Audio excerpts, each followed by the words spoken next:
रात का करीब 12:30 बजे का आसपास का वक्त रहा होगा। एक 13 साल का बालक, उसकी अचानक से आंख खुल जाती है। दरअसल घर के अंदर से उसको तरह तरह की आवाजें आ रही थी। उन आवाजों को सुनने के बाद उस बालक ने वहां जाकर जो अपनी आंखों से देखा, उसे देखकर वो सन्न रह जाता है। इससे पहले कि वो कुछ कर पाता, तुरंत ही उस पर हमला होता है और उसका मर्डर हो जाता है। मर्डर की यह पहली शुरुआत थी और धीरे धीरे करके 4 कत्ल हो जाते हैं। जब चौथा कत्ल हो रहा था, यहीं से कुछ दिशा बदल जाती है। कातिल का भी कत्ल हो जाता है, यानी कि जो लगातार कत्ल कर रहा था वो भी मारा जाता है। इस कहानी की गूंज जब उस इलाके में, उस जिले में फैल जाती है, लोग सड़कों पर उतर जाते हैं। लोगों को यकीन नहीं हो रहा था। पुलिस ने जो घटनाक्रम का खुलासा किया, ऐसा लग रहा था कि पुलिस ने कोई चाल चली है। लेकिन पुलिस का भी दावा था कि ये कोई चाल नहीं है, बल्कि ऐसी कहानी, इसको सुनने के बाद शायद आप लोग भी सन्न रह जाएंगे। नमस्ते, प्रणाम, हर हर महादेव। मैं ओम प्रकाश पाल। आज की जो सच्ची घटना मैं आपको सुनाने जा रहा हूँ, ये सच्ची घटना है मध्य प्रदेश के एक जिला है भिंड, और भिंड जिले के एक कोतवाली है, शहर कोतवाली, जिसका ही एक इलाका है वीरेंद्र नगर। यही की ये सच्ची घटना है। बात कर रहा हूँ 14 मई 2016 की सुबह लगभग 9 बजे के आसपास। एक 12 साल का बालक, उसका नाम नीलेश और शर्मा उर्फ बेटू होता है, वो जाता है अपनी मौसी के घर के तरफ, क्योंकि 2-4 घर छोड़ने के बाद उसके मौसी का घर आ जाता है और मुख्य द्वार पर ताला लगा हुआ था, जो कभी लगता नहीं था। वो बालक थोड़ा सा परेशान हो जाता है और काफी आवाजें लगाता है, लेकिन आवाज लगाने के बाद घर से किसी तरह का कोई रिस्पॉन्स नहीं आ रहा था। अब मुख्य द्वार का ताला लगा होने के बावजूद भी वो बालक छत पर चढ़ जाता है और छत पर से जाकर ये झांकने की कोशिश कर रहा था घर में कोई है कि नहीं है। उसने जो अपनी आंखों से देखा, उसे देखकर वो सन रह जाता है। घर के अंदर कई लाशें पड़ी हुई थी, इधर उधर ब्लड फैला हुआ था। दौड़ते हुए अपने दादा के पास जाता है, जाकर कहता है कि मौसी के साथ कुछ हो गया है और वहां भैया और दीदी के साथ कुछ हो गया है। अब देखते ही देखते पूरे इलाके में ये खबर आग की तरह फैल जाती है। देखते ही देखते भारी संख्या में लोग जुट जाते हैं। साथ ही अब एसपी नवनीत भसीन और साथ ही इस शहर कोतवाली के जो एसएचओ होते हैं आसिम मिर्जा भी, वो अपने भारी पुलिस बल के साथ मौके पर मौजूद होते हैं। वहां आने के बाद जब देखने के बाद पता चलता है कि इस घर में एक विधवा महिला है, जिसकी उम्र लगभग 32 साल के आसपास। नाम उसका रीना शुक्ला होता है। रीना शुक्ला, उसकी बेटी जिसकी उम्र लगभग 10 साल के आसपास होती है, छवि, और उसकी रीना की जेठ की बेटी होती है जिसकी उम्र लगभग 16 साल के आसपास होती है। एक उसकी और भतीजी होती है जिसका नाम होता है अंबिका, और भतीजा होता है गोलू। ये कुल मिलाकर 13, 14, 16 और 10 साल तक के बालक होते हैं। 4 बालक थे। एक महिला की घर के अंदर की लाश निकलना, ये इस तरह से मौत होना, ये अपने आप में चर्चा का विषय बन जाता है। पुलिस ने जब इस मामले की जांच पड़ताल करना शुरू किया है, पता चलता है कि पूरे घर का सामान इधर से उधर फैला हुआ था। और प्रथम दृश्य को पुलिस को ऐसा लग रहा था जैसे क्या रात इस घर के अंदर डकैत आते हैं और डकैती करने के दौरान ही उन्हें घटनाक्रम को अंजाम देते हैं।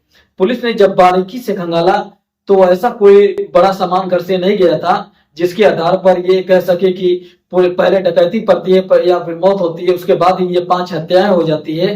पुलिस इस मामले की जांच पड़ताल में जुट जाती है और पुलिस ने 24 घंटे के अंतराल में ही गोविंदपुर का रहने वाला एक व्यक्ति होता है जिसका नाम नीतीश दीक्षित उर्फ अंकुर होता है, उसको हिरासत में लिया, गिरफ्तार कर लिया। अब वो पुलिस ने जब उसको हिरासत में लिया था, तभी पुलिस पर बहुत बहुत ज्यादा प्रेशर पड़ रहा था, दबाव पड़ रहा था। आखिरकार जो पूरा हत्याकांड है, क्या है हत्याकांड, हर कोई इस हत्याकांड को जानना चाहता है, इस हत्याकांड के बारे में सुनना चाहता है। अखबारों में जो लगातार खबर छपती है, पुलिस ने जो कहानी बताई थी, वो कहानी जो इस तरह से थी। दरअसल इस घर में जो रीना शुक्ला नाम की महिला होती है, जिसके पति का 2014 में बीमारी की वजह से निधन हो जाता है, उसकी एक बेटी होती है। जब इस दिन घटना होती है, उसका एक भतीजा, भतीजी और जेठ के लड़के, ये 4 बच्चे भी होते हैं। अब वो अपना अपने घर पर मौजूद थे, तभी इस जो व्यक्ति को पकड़ा गया था उस व्यक्ति से पुलिस ने कहानी जानने की कोशिश की कि आखिरकार पूरा मामला क्या है, पूरा घटनाक्रम क्या है। तब नीतीश दीक्षित उर्फ अंकुर जो कहानी बताई, अपने आप में हैरान करने वाली कहानी होती है। दरअसल जो बताता है वो, यानी कि रीना शुक्ला के घर पर एक किराएदार रहती थी जिसका नाम रूबी भदौरिया होता है।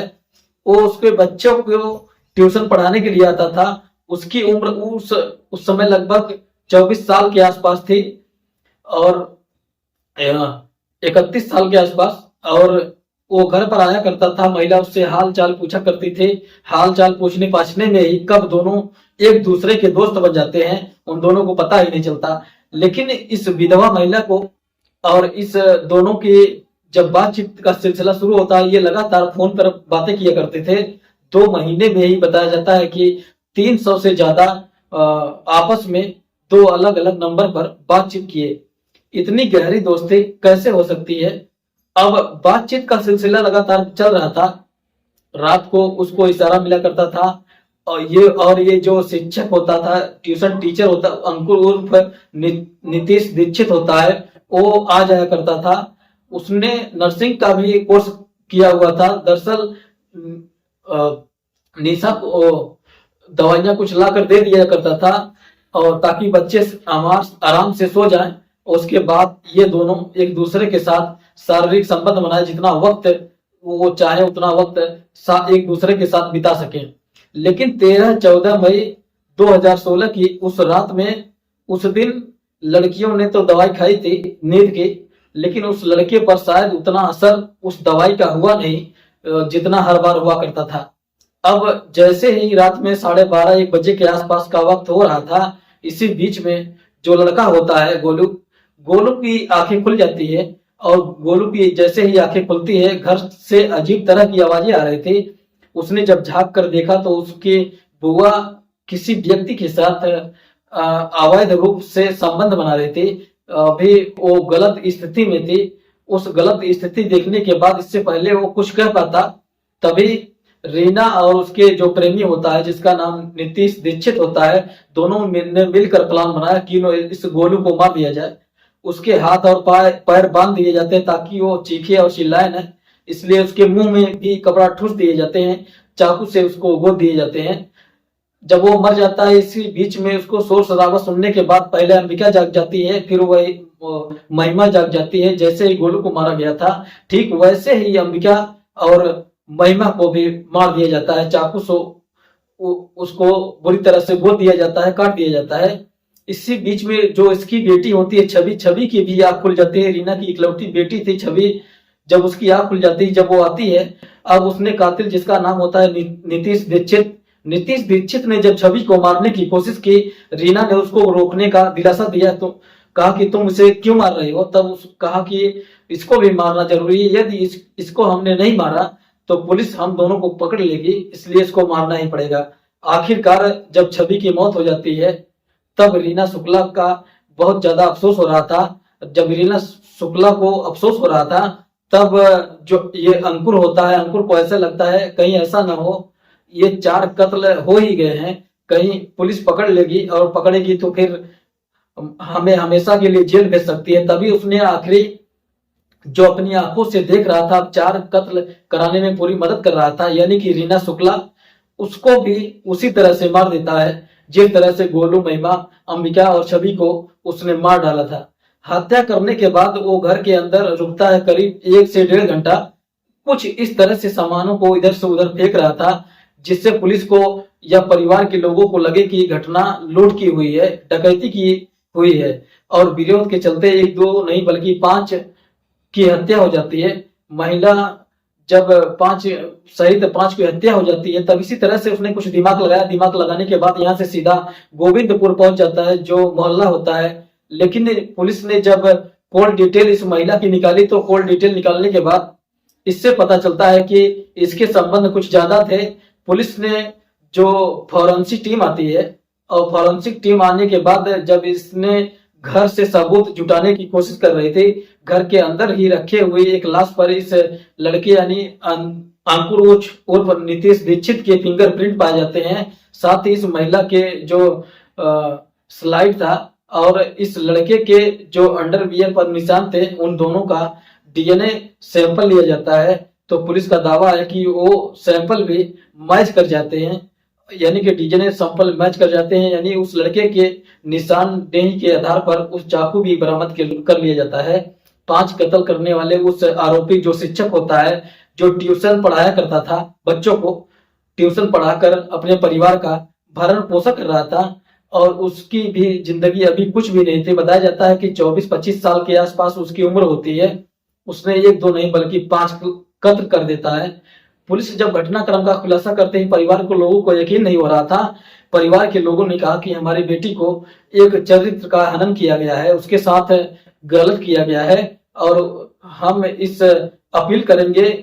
जो इस तरह से बात आती है, पुलिस ने हालांकि इस तरह घटनाक्रम का खुलासा किया। खुलासा करने के बाद लगभग 34 महीने का वक्त लगा जब ये मामला अदालत में पहुंचा।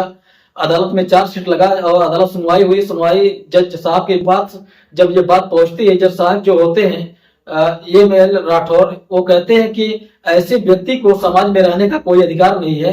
अवैध संबंधों की जब पोल खुल जाती है, 1-2 नहीं बल्कि 5 हत्याएं कर देता है। यदि ऐसा व्यक्ति समाज में इस तरह से खुलेआम घूमेगा तो वो दूसरों के लिए खतरा हो सकता है। इसलिए इस व्यक्ति को फांसी की सजा दी जाती है, और फांसी के फंदे पर इस व्यक्ति को तब तक लटका कर रखा जाए जब तक इस व्यक्ति के प्राण न निकल जाए। अब आगे भविष्य में क्या होगा क्या नहीं होगा, ये तो खैर भविष्य के घर में ही छुपा हुआ है, क्योंकि इस जो कातिल है जिसका नाम नीतीश उर्फ दीक्षित है, उसको अभी हाई कोर्ट, सुप्रीम कोर्ट, राष्ट्रपति के यहाँ अभी सारे चांस मिलने के बाद क्या उसके फांसी की सजा बरकरार रहेगी या फिर उसे किसी और सजा में तब्दील कर दिया जाएगा, इस बारे में भी कुछ कहा नहीं जा सकता, क्योंकि कानून के हिसाब से उसको बचने के लिए कई चांस है। उधर घर वालों को इस पुलिस की कहानी पर यकीन नहीं हो रहा था। घर वालों ने भी कहा कि हमारे परिवार की बेटी को बदनाम करने की कोशिश की गई है, इसलिए हम जहां तक लड़ सकते हैं अपने न्याय के लिए आगे तक लड़ाई लड़ेंगे। हालांकि पुलिस का दावा ये भी था, हमारे पास पर्याप्त सबूत हैं, सबूत के आधार पर ही इस घटनाक्रम का खुलासा किया गया। दोस्तों, इस पूरे घटनाक्रम का सुनने का उद्देश्य किसी को परेशान करना नहीं, किसी का दिल दुखाना नहीं, बल्कि आपको जागरूक करना है और आपको सचेत करना है। जहां भी रहें सुरक्षित रहें, अपना ख्याल रखें। जय हिंद, जय भारत।